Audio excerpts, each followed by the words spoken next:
नमस्कार। जगतगुरु भगवान श्री कृष्ण जी के चरणों में कृतज्ञतापूर्वक वंदन करता हूँ। सनातन संस्था एवं हिंदू जनजागृति समिति की ओर से धर्म संवाद के इस विशेष कार्यक्रम में मैं कार्तिक सालुंके आप सभी का हार्दिक स्वागत करता हूँ।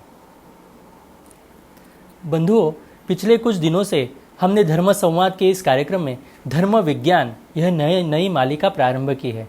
इस मालिका का उद्देश्य यही है कि विज्ञानवादी बुद्धिजीवी लोगों के मन में धर्म के बारे में जानकारी उन्हें प्राप्त हो और जो धर्म को जानते हैं तो उनके मन में दृढ़ श्रद्धा निर्माण हो। इस उद्देश्य को लेकर ही यह मालिका प्रारंभ की है। इस मालिका में हमने अलग अलग विषय समझ कर लिए।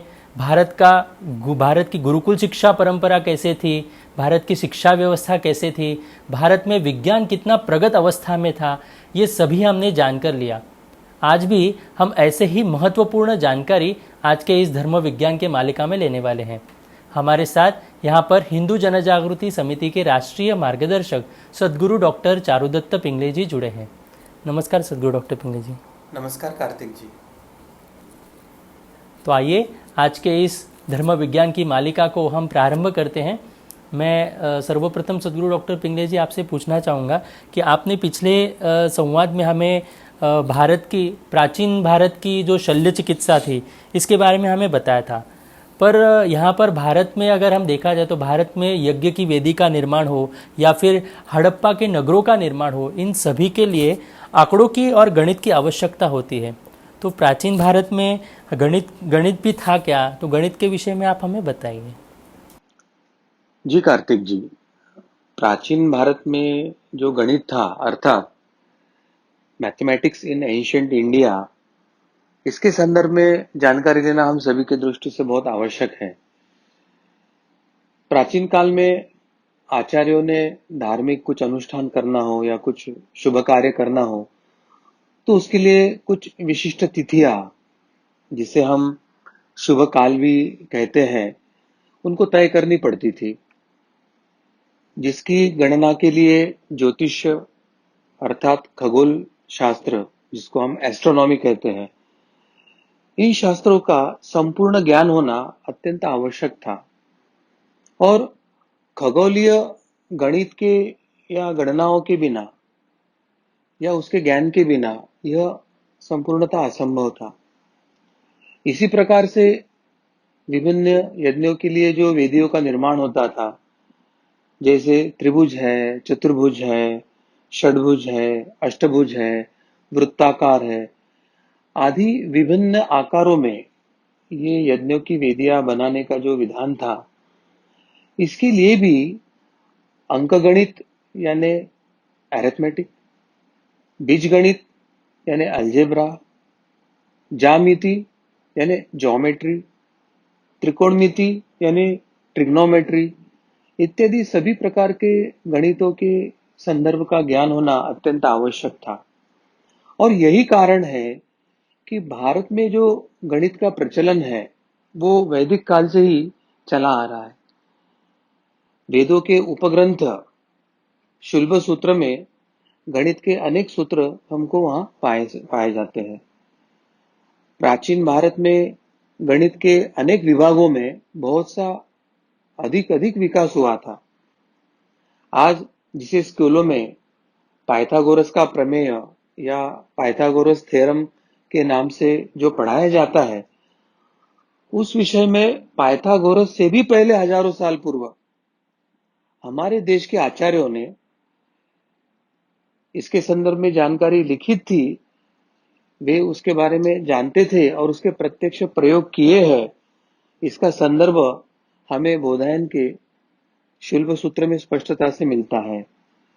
बोधायन का जो शुल्ब सूत्र है, जो आप अभी स्क्रीन पर देख रहे हैं, इस शुल्ब सूत्र का मूलतः अर्थ ऐसे ही है कि दीर्घ चतुरस अर्थात जिसको हम आयत कहते हैं, उसके जो विकर्ण यानी रज्जु, उसका जो क्षेत्र यानी उसका जो वर्ग होता है, तो क्षेत्र का जो मान या आधार है यानी पार्श्वमानी जिसे कहा जाता है, एवं त्रियंगामानी यानी जिसको लंब परपेंडिकुलर कहते हैं, इसके वर्गों का योग होता है।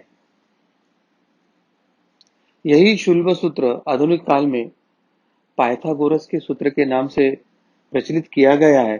परंतु इस पाइथागोरस का जो थ्योरम है, उसका जो सूत्र है, उसका मूल जो स्रोत है, वो हमारे वेदों के शुल्ब सूत्र में ही पाया जाता है। अब वैदिक गणित पद्य में संकलित होता है, जो पाश्चात्य गणित से भिन्न रूप है। यानी ये बहुत महत्व का सूत्र है कि वेदों में गणित का स्पष्ट उल्लेख है और वो पद्य के स्वरूप में है, और जो कि पाश्चात्य ने वर्तमान जो प्रणाली है उससे पूर्णतः भिन्न स्वरूप में होने के कारण हमारे गणित की प्राचीनता अपने आप वो स्वयं सिद्ध ही हो जाती है। और वर्तमान जो गणित है, पाश्चात्य गणित है, उसका मूल आधार हमारा प्राचीन गणित ही था, यह भी उसमें हम सिद्ध कर सकते हैं। अब वेदों का यह जो गणित है वह सूक्ष्म तथा सक्षम है। यानी अगर यूनान का अगर हम गणित देखते हैं तो यूनान की गणित की अपेक्षा वैदिक गणित जो है उसके सूत्र अधिक सरल और अत्यंत स्पष्ट रूप में दिए हैं। अब आर्य प्रारंभ से ही प्रत्येक जो कार्य है वो करने से पहले उचित समय निर्धारित करने के लिए नक्षत्रों की चाल तथा दशा के प्रति सजग रहते थे। यानी काल या समय के निर्धारण के लिए आर्यों को, यानी हमारे सनातन परंपरा के जो श्रेष्ठ जीव थे, श्रेष्ठ लोग थे, उनको खगोल के, ग्रहों के या नक्षत्रों के जो गति है, चलन है, उसके संदर्भ में सभी जानकारी होती थी। हमारी आर्य परंपरा में, हमारी सनातन परंपरा में गणित की जो गिनती है वो 10 का घात 12 यानी 10⁻12, यहां तक हमारी गिनती सुस्पष्ट थी। जबकि उस तात्कालिक समकालीन समय में यूनान केवल 10 का घात 4 यानी 10⁻4, या रोम संस्कृति में 10⁻8 यानी 10 का घात 8, यहीं तक उनकी गिनती हो सकती थी। यानी उस समय की भी तात्कालिक तुलना अगर हम करते हैं तो हमारा जो प्राचीन गणित विज्ञान है या हमारा जो गणित शास्त्र है वो उस समय की तुलना में और आधुनिक की भी तुलना में कैसे वो उच्च कोटि का और प्रगत था, ये हमें पता चलता है। अब वैदिक काल में जो पूजा होती थी, वो पूजा की जो वेदियां बनती थी वो जो ज्योतमिति, वेदिया ज्योतमिति नाम से कहा जाता था उसे, यानी रेखा गणित, यानी ज्योमेट्री के समकक्ष है वो। तो उसके पहले रेखा चित्रों के आकार के ही वो बनाए जाते थे। उसमें जो ईंट या पत्थर का उपयोग होता था, तो ईंट के पत्थर के जो आकार है उसका मापदंड है तथा उसकी संख्या जो होती है वो पूर्व निर्धारित ही होती थी। आकृतियों का जो धरातल इस प्रकार निर्मित किया जाता था कि उनका आकार अगर बदलना है तो बिना क्षेत्र का विस्तार किए उसका आकार बदलना संभव हो सकता था। और इसके लिए रेखा गणित की जो विस्तारित ज्ञान की जो आवश्यकता है वो पड़ती थी, और उसके लिए तात्कालिक समय में वो उस ज्ञान के संदर्भ में सक्षमता प्राप्त की थी। रेखा गणित को कल्प भी कहा जाता है। अब जो शुल्ब सूत्र है उसमें रेखा गणित के अनुसार वेदियां बनाने का विस्तारित वर्णन उन्होंने दिया है।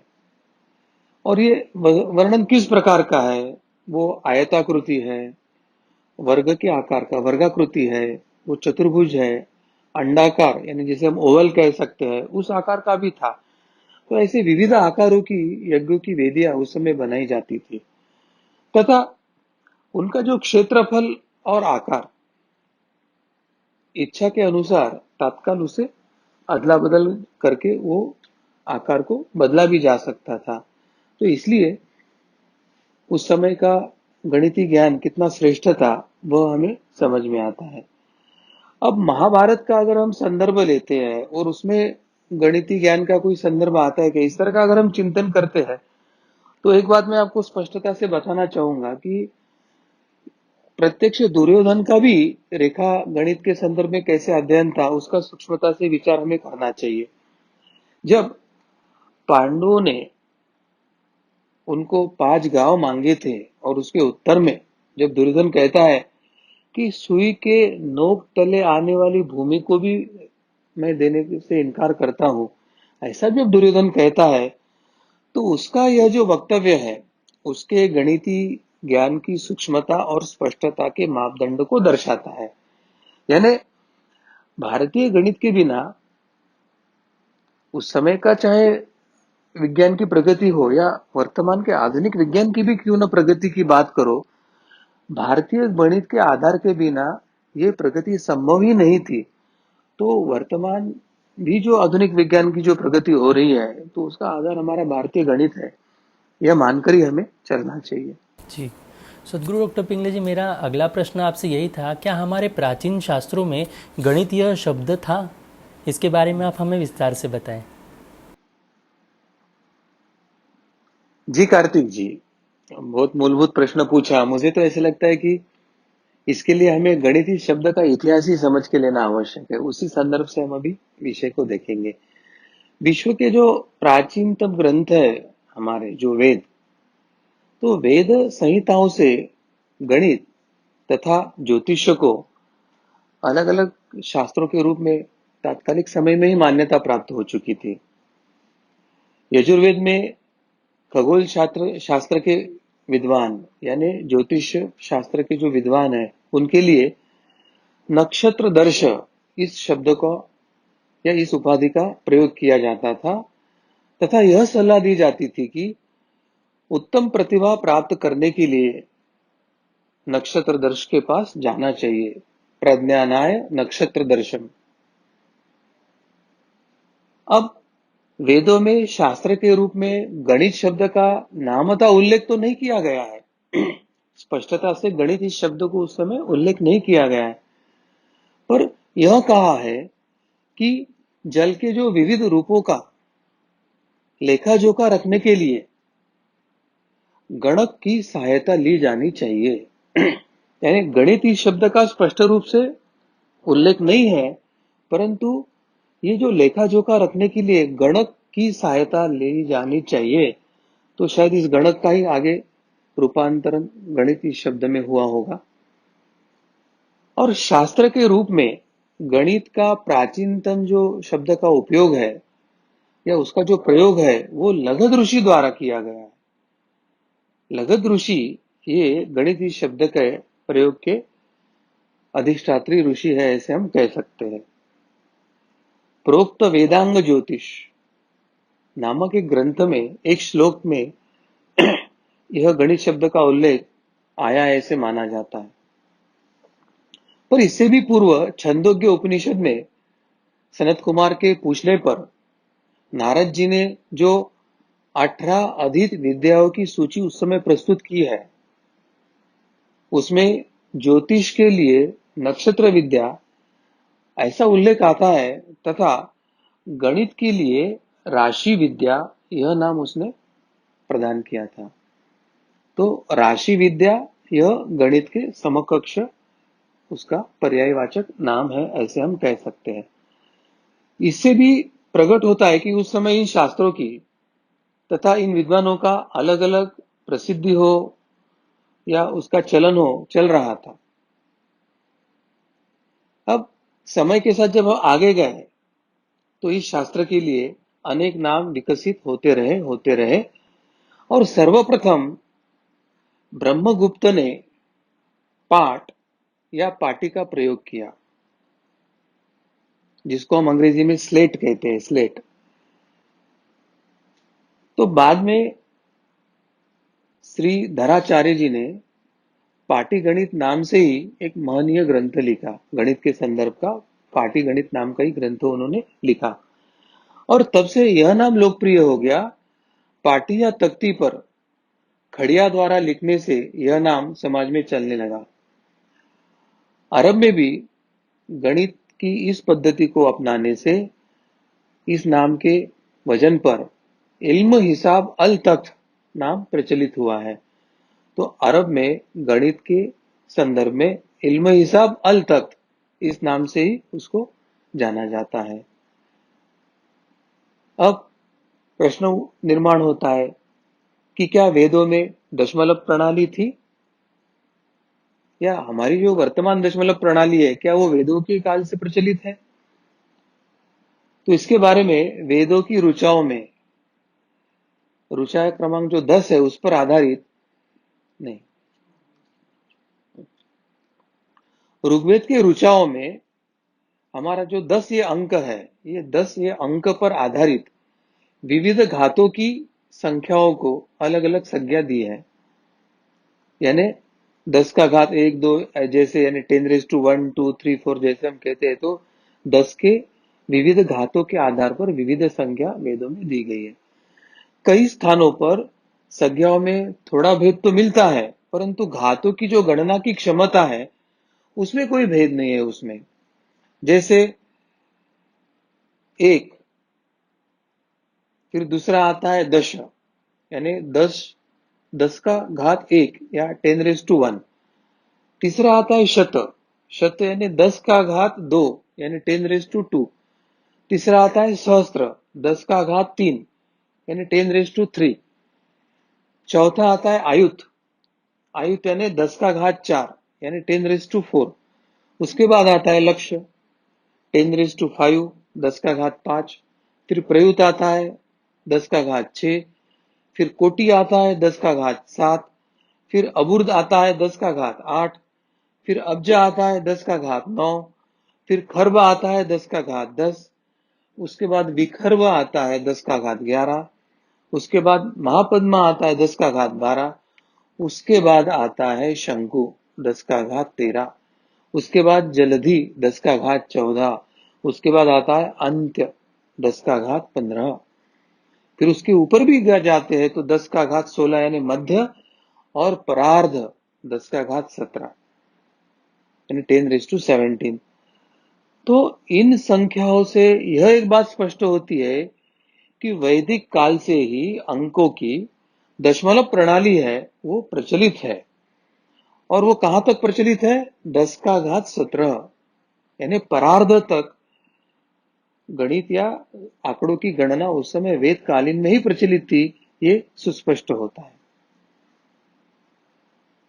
अब ऋग्वेद का ये हमने पढ़ा, अब यजुर्वेद में कोई उसका संदर्भ है क्या? तो यजुर्वेद में भी गणितीय संक्रियाएं मिलती है। इसके लिए यजुर्वेद की कुछ ऋचाओं पर हमें ध्यान देने की आवश्यकता है। अभी जो आप एक ऋचा यजुर्वेद की स्क्रीन पर देख रहे हैं, उसका अर्थ यही है कि यज्ञ के फलस्वरूप हमारे निमित्त एक संख्यम स्तोत्र जो यज्ञ करने वाले होते हैं उसमें 3 5 7 9 11 13 15 17 19 21 23 25 27 29 31 और 33 संख्यक स्तोम सहायक होकर अभिष्ट प्राप्त कराए। इस श्लोक में विषम संख्याओं की समांतर श्रेणी प्रस्तुत की गई है। उदाहरण के तौर पर 1 3 5 7 9 11 13 15 17 19 21 23 25 27 29 31 33। यज्ञ का अर्थ संगतिकरण से है। अंकों की संगति से अंक विद्या बनती है। श्लोक में प्रत्येक संख्या के साथ च जुड़ा है जिसका अर्थ और से है। इसका अर्थ पहली संख्या में अगर 1 जोड़ते हैं तो जोड़ने से सम अथवा विषम राशियां बन जाती है। इसी से पहाड़ा एवं वर्गमूल के सिद्धांतों का स्पष्ट प्रतिपादन ही होता है। अतः निश्चित रूप से यह कहा जा सकता है कि वैदिक काल में एक अंकीय संख्या, यानी जिसे हम 1 2 3 5 7 9 शून्य और अनंत क्रमागत संख्याएं एवं भिन्नात्मक संख्याएं तथा गणितीय संक्रियाओं इत्यादियों का उल्लेखनीय ज्ञान उसमें था। अब यजुर्वेद में अंकों का क्रम कैसे बताया है? तो आप अभी ये जो श्लोक स्क्रीन पर देख रहे हैं उसमें एक विशेषता, एक अंक 1 से 12 तक क्रम दिए हैं। अब गणित की परिभाषा क्या है? तो गणेश दैवज्ञ ने अपने ग्रंथ बुद्धि विलासिनी में गणित की परिभाषा इस प्रकार की है, ये जो श्लोक आप स्क्रीन पर देख रहे हैं, उस श्लोक का अर्थ यही है कि जो परिकलन करता और गिनता है वह गणित है, तथा विज्ञान जो इसका आधार है वह भी गणित कहलाता है। अब भारतीय ग्रंथों में गणित की महानता क्या है, कहाँ कहाँ विशद की है, वो भी हम अभी समझ लेंगे। वेदांग ज्योतिष में गणित का स्थान सर्वोपरि बताया है। वेदांग ज्योतिष यानी कोई भी ज्योतिष हो या वेद हो, वो गणित के आधार पर ही रहता है। जिस प्रकार यह वेदांग ज्योतिष का श्लोक आप स्क्रीन पे देख रहे हैं, उसमें लिखा है कि जिस प्रकार मोरों के सिर पर शिखा और नागों के सिर पर मणि होता है, उसी तरह से सर्वोच्च स्थान में गणित होता है। वेदांग शास्त्रों में गणित का स्थान सबसे ऊपर यानी मूर्धन्य होता है। अब अन्य शास्त्रों में गणित की जो विवेचना की है वो कैसे की है, तो भारत में अन्य शास्त्रों के जो विद्वान हैं, वो विद्वान भी गणित की भावना से ओतप्रोत ही रहते थे, होते थे, ऐसी साक्ष्य हमें अनेक जगह मिलती है। उन शास्त्रों में प्रसंगवश गणित विषय की अनेक जानकारियां बिखरी पड़ी है। महान पाणिनि ने गणित के अनेक शब्दों की सूक्ष्म विवेचना या उसकी विश्लेषण भी वहां पर की है। उन्होंने चक्रवृद्धि ब्याज यानी जिसे हम कंपाउंड इंटरेस्ट कहते हैं, तो चक्रवृद्धि ब्याज द्वारा सर्वाधिक बढ़ी हुई जो रकम है उसको महाप्रवृद्ध कहा है या महाप्रवृद्ध बताया है। तोलना, मापना, चाहे सिक्के हो, पण द्रव्य के सैकड़ों शब्द के जो वर्णन है वे अंतर्गत त्रैराशिक नियम की जो सूचना है वो उन्होंने दी है। गणित का खगोल विज्ञान के साथ एक अनन्य संबंध माना गया है। ये जो आप श्लोक स्क्रीन पर देख रहे हैं, उस श्लोक का अर्थ यही है कि भास्कराचार्य का इसमें उन्होंने अपना जो मत रखा है, तो वे कहते हैं कि खगोल तथा गणित में एक दूसरे से अगर अनिविज्ञ कोई पुरुष है तो वो उसी प्रकार महत्वहीन है जैसे घृत के बिना कोई व्यंजन बनता हो या राजा के बिना कोई राज्य हो या किसी अच्छे वक्ता के बिना कोई सभा हो।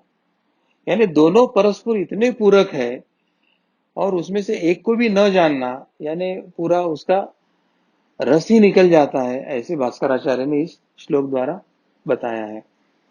अब ईशावास्य उपनिषद में गणित के संबंध में तो कुछ मंत्र भी है, और इसके शांति मंत्र में जो कहा गया है कि ओम पूर्णमदः पूर्णमिदं पूर्णात् पूर्णमुदच्यते पूर्णस्य पूर्णमादाय पूर्णमेवावशिष्यते। अब यह मंत्र माध्य आध्यात्मिक वर्णन का नहीं है, अपितु इसमें अत्यंत महत्वपूर्ण गणितीय संकेत भी छिपा हुआ है। और यह जो संकेत है वो समस्त गणित शास्त्र का आधार भी बना हुआ है। यह जब तक हम समझ नहीं लेते तब तक हमारे मंत्रों के जो गुढ़ार्थ है या मंत्र हमारे आधुनिक हमारे उस समय के पारंपरिक विज्ञान हो या पारंपरिक गणित के कैसे आधार बने हैं वो हमें समझना कठिन है। यह मंत्र कहता है कि यह भी पूर्ण है और वह भी पूर्ण है। पूर्ण से ही पूर्ण की उत्पत्ति होती है, तो वह भी पूर्ण है और अंत में पूर्ण में ही लीन होने से वो अवशिष्ट जो होता है वह भी पूर्ण ही रहता है। अब जो वैशिष्ट पूर्ण के वर्णन में ही वही वैशिष्ट शून्य वह अनंत में भी है। यानी उदाहरण के तौर पर अगर हम देखते हैं तो शून्य में शून्य जोड़ने से या शून्य में शून्य घटाने पर शून्य ही रहता है। यह बात अनंत की भी है। हमारे यहाँ जगत के संदर्भ में विचार करते समय दो प्रकार के चिंतक हुए थे, एक इति इति कहने वाले, दूसरा नेति नेति कहने वाले। इति यानी पूर्णता के बारे में कहने वाले, और नेति यानी शून्यता के बारे में कहने वाले।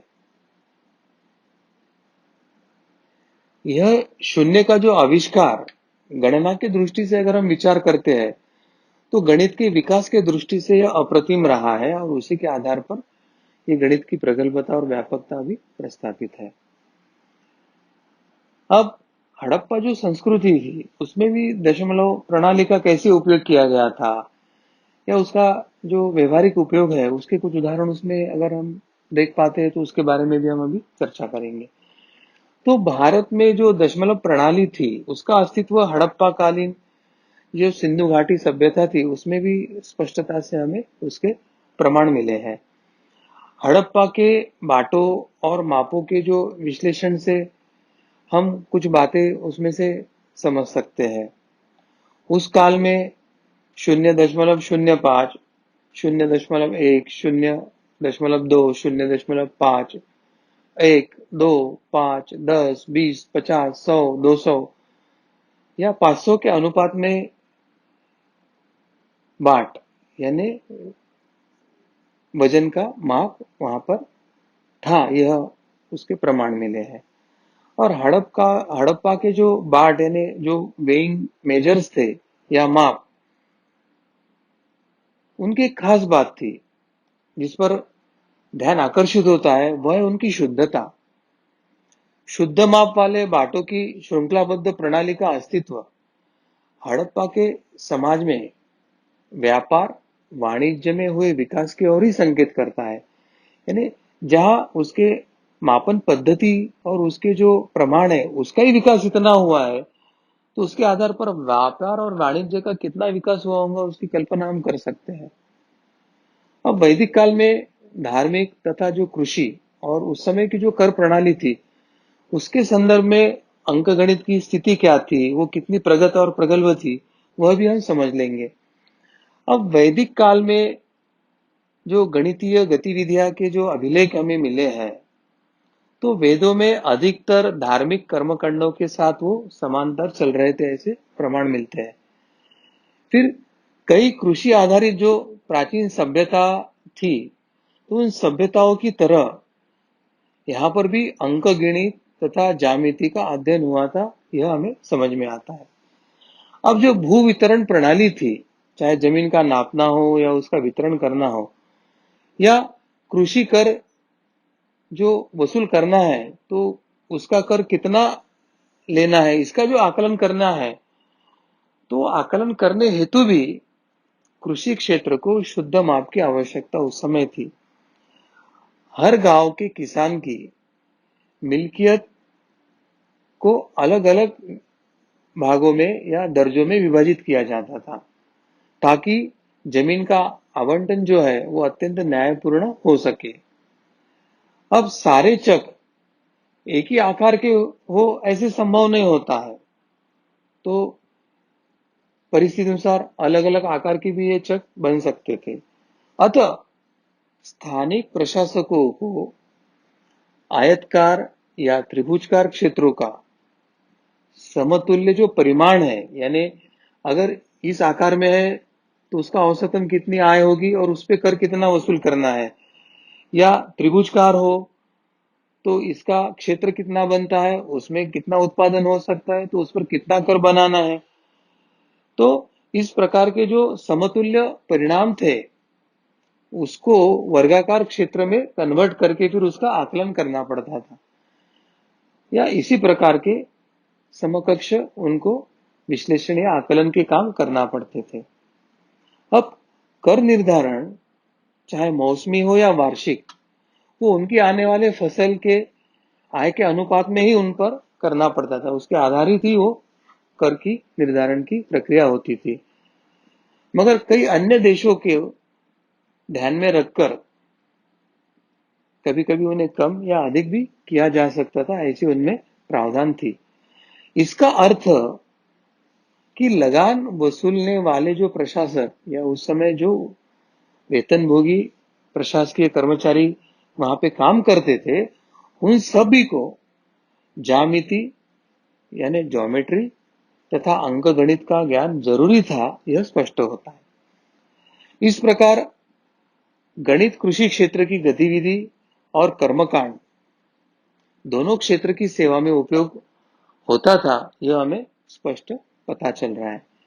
और जो अंक गणित की जो क्रिया है, जैसे योग यानी दो इसको मिलाना है, या एक में से दूसरे को घटाना है, या एक का दूसरे से गुणन करना है, या एक को दूसरे से भागना है, या उसका वर्ग करना है, घनमूल करना है, तो ये जो सब है वर्ग घन और मूल, ये नारद विष्णु पुराण में सुस्पष्टता से वर्णित है।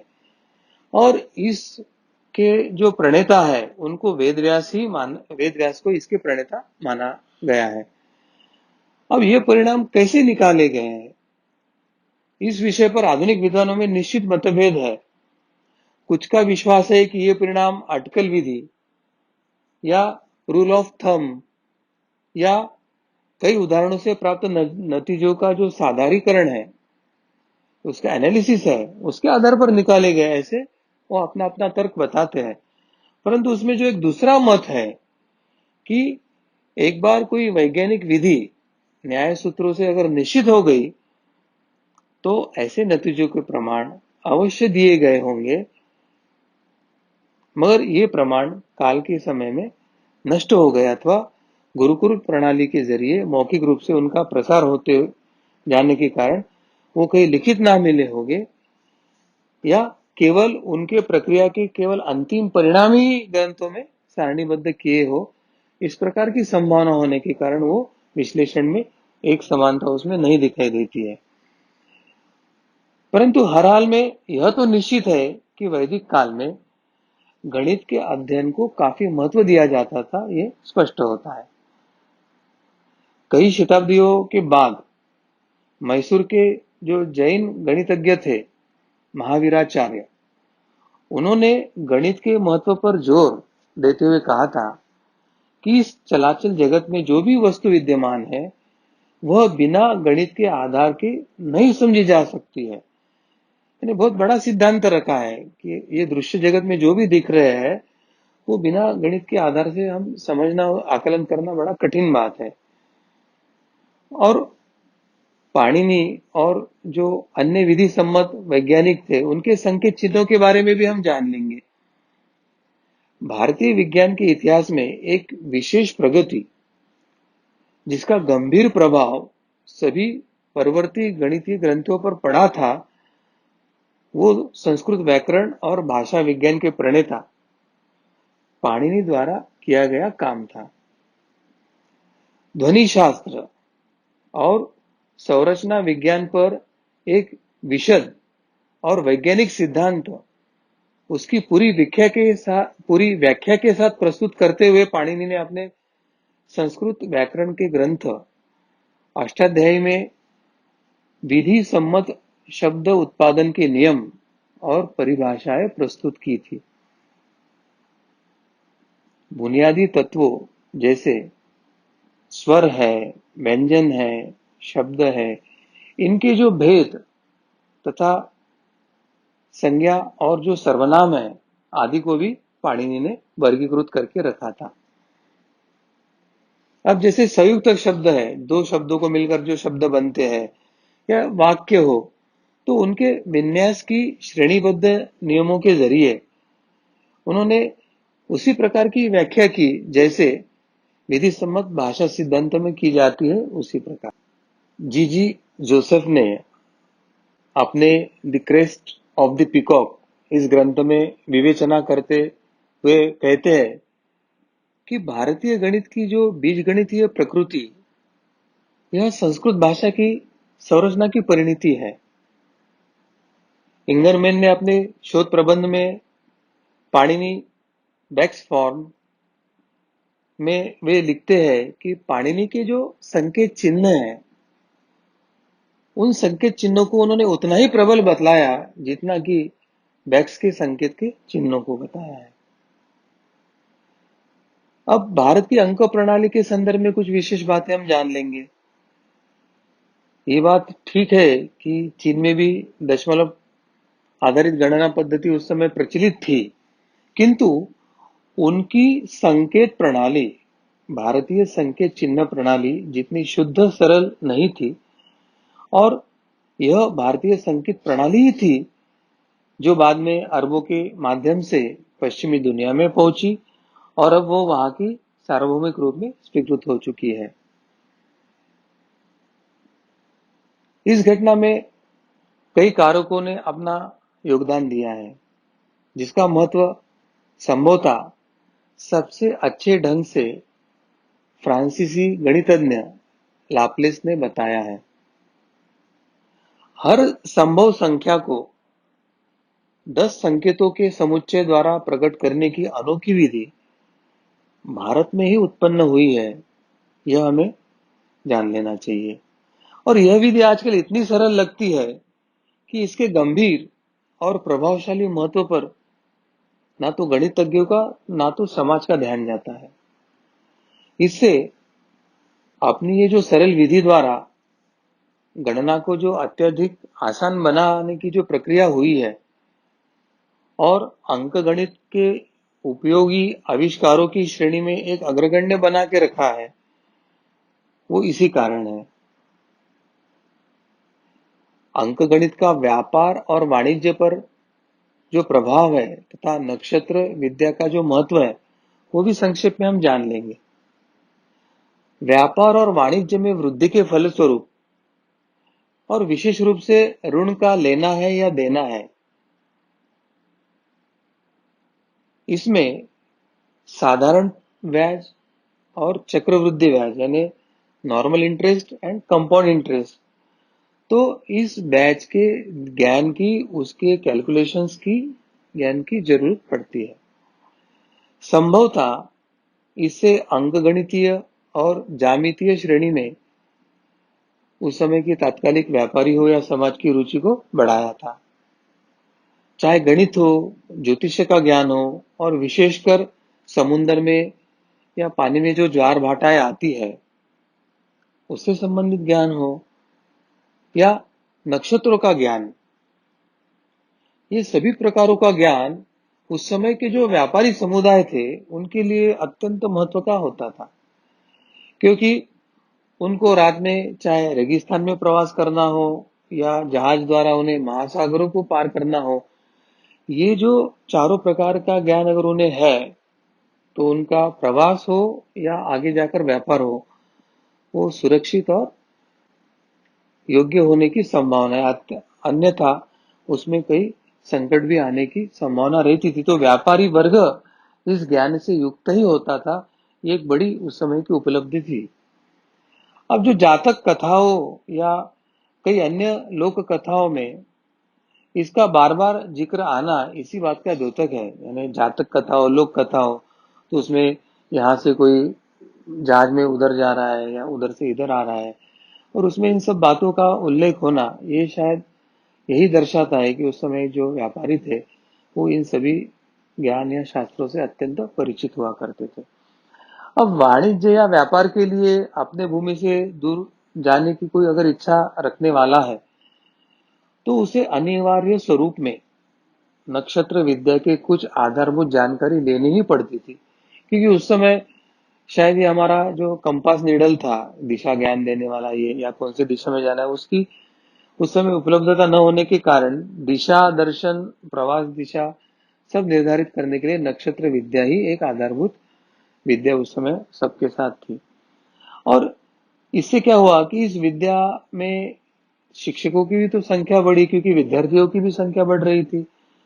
तो जिन्होंने बिहार के चाहे कुसुमपुर हो या मध्य भारत के चाहे उज्जैन हो अथवा उनसे भी अपेक्षाकृत छोटे छोटे स्थानीय जो केंद्र है या गुरुकुल होते थे, उसमें उन्होंने स्पष्टता से उसके बारे में प्रशिक्षण प्राप्त किया था। तो विद्वानों में गणित और नक्षत्र विद्या की पुस्तकों का विनिमय भी हुआ और उसका यह जो ज्ञान था वह एक क्षेत्र से दूसरे क्षेत्र में उस समय ज्ञान का प्रसार भी हुआ था। लगभग हर भारतीय राज्य ने महान गणितज्ञों को जन्म दिया है। उनके इतिहास में कोई ना कोई महान गणितज्ञ हुए, ऐसे हमें इतिहास मिलता है, जिन्होंने कई सदियों पूर्व भारत के अन्य भाग में जो उत्पन्न अन्य गणित की जो विधियां थी या कृतियां थी, उनकी समय समय पर समीक्षा भी किया था। विज्ञान के संचार में संस्कृति उस समय की जन माध्यम की भाषा बनी हुई थी।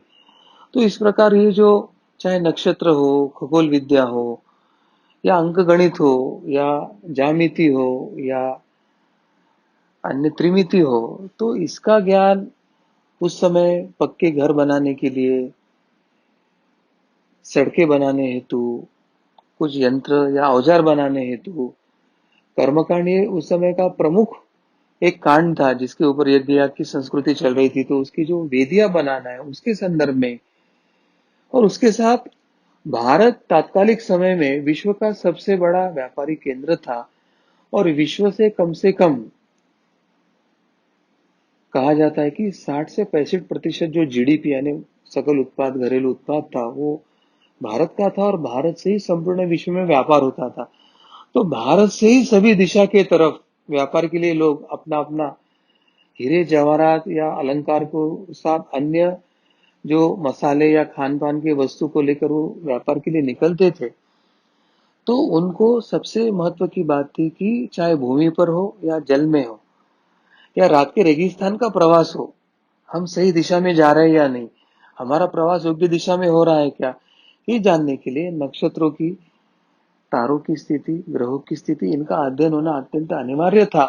और इसलिए केवल विद्वानों में नहीं, तो उस समय जो व्यापारी वर्ग था उसमें भी इस ज्ञान का पूर्णता उन्होंने ज्ञान ग्रहण करके वो उस संदर्भ में भी ज्ञानी थे, यह समझने की आवश्यकता। और आज जो हमको सिखाया जाता है कि शिक्षा पद्धति कुछ तो अंग्रेजों ने शुरू किया है और अंग्रेजों के कारण भारत शिक्षित हुआ, तो मुझे लगता है कि ये पूर्ण आधुनिक विज्ञान हो, आधुनिक गणित हो, आधुनिक उनका जो कुछ है वो उन्होंने हमारे भारतीय परंपरागत गणित हो, विज्ञान हो, वेद हो या विविध ग्रंथ है, उसमें जो सब ज्ञान था उसको उन्होंने केवल आधुनिक परिभाषा में परिभाषित किया है, इतना ही उसका हम बात को लेकर उनको श्रेय दे सकते हैं। अन्यथा उनके प्रगति का जो है आधार वो मूलभूत हमारा पारंपरिक विज्ञान, गणित या ये सब शास्त्रीय, ऐसे मुझे लगता है कार्तिक जी, सदगुरु डॉक्टर पिंगले जी, आपने अभी जो गणित इस विषय के बारे में हमें यहाँ पर समझाया, तो एक बात तो स्पष्ट हो गई कि गणित का उल्लेख हमारे धर्मशास्त्रों में पहले से किया गया है,